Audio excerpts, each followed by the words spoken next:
This is really important when you come into a meditation practice, that you have the correct posture, meaning that your posture is something that needs to be comfortable for you, but it's also important to be upright if possible, okay? Because this is going to help you to feel more alert.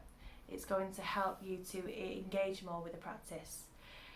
However, if you're not somebody who can sit upright, then that's okay. Lie down. Meditation doesn't have to be in a seated cross-legged position. A lot of the images we see is always like this, with your legs crossed.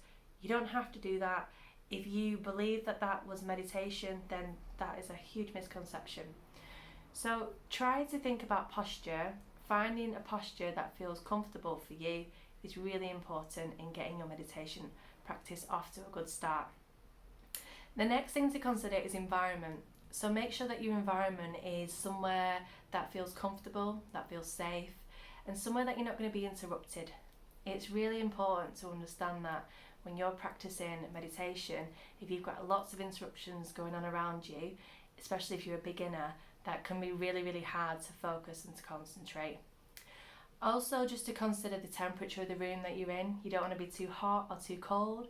Some people like to use a little blanket just in case they do feel cold, maybe wrap that around the shoulders.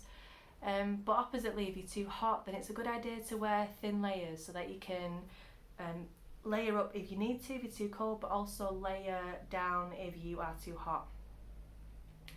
So another thing to consider then, as well as those two things, is this idea of being awake.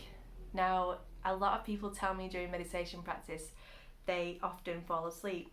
So it's important that if you are coming into a meditation practice, you really check in with the body just to see how you're feeling. And if you're feeling extremely tired, then I would recommend that you didn't do the meditation practice at that time, and you did it at a time that you felt more awake. If you are feeling sleepy when you do meditation practice, it can be helpful to have your eyes open a little bit. That can prevent you from falling asleep if your eyes are closed. And then we have this idea of compassion.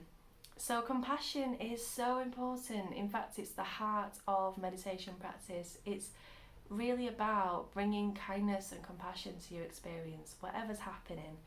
And meditation is a practice, yeah? It's going to take time, and every time you come into a meditation practice, it will be different.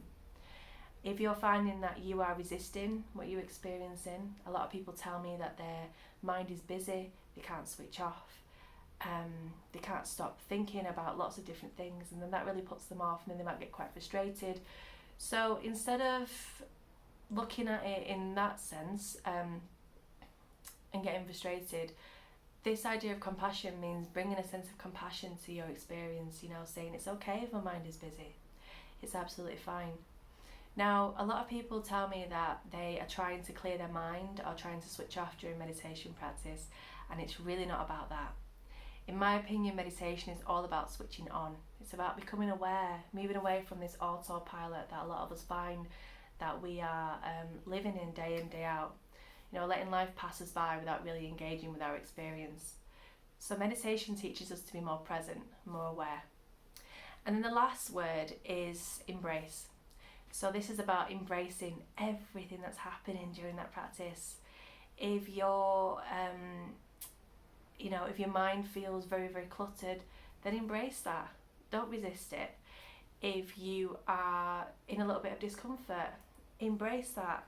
Be curious about the sensations that you're feeling. If you need to, move position, make yourself more comfortable. Again, going back to that idea of kindness and compassion, giving yourself what you need in that moment. So those are 5 things we like to consider during a meditation practice. And if you're new to meditation, then I would definitely say have a look at those 5 principles and see if you're applying all of those. It might just help a little bit with your practice. If you have never tried meditation and want to, then again, apply those 5 principles. And thank you for watching. I hope that you found that helpful, and I will check in again soon. Bye guys.